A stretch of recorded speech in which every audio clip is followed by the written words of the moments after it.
Was busy pretty much becoming lunch himself.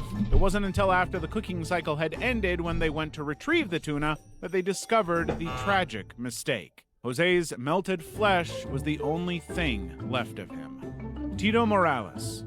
Have you ever seen one of those movies where you're in an elevator and it suddenly stops working and people are panicking? Soon, some smart guy crawls out of the access hatch and gets to safety.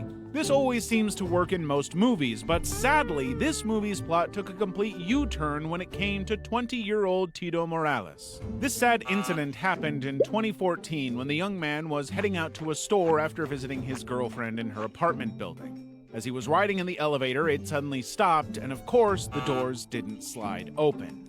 Instead of taking out his phone and calling for help, or maybe even hitting the emergency button on the elevator, Morales decided to unleash his inner Spider-Man.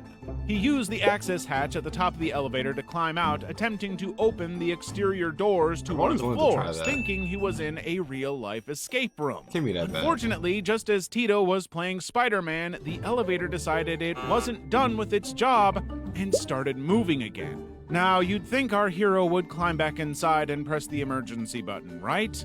Wrong. Tito decided to take his adventure to the next level, literally. He tried to jump onto the next elevator coming up, but surprise, surprise, he miscalculated and lost his footing. So instead of a smooth superhero landing, Tito found himself trapped between the elevator and the shaft wall, which essentially turned him into a human sandwich. Tito was unable to breathe for hours, and sadly, his lifeless body was the only thing that was pulled out. Francis Daniel Brome.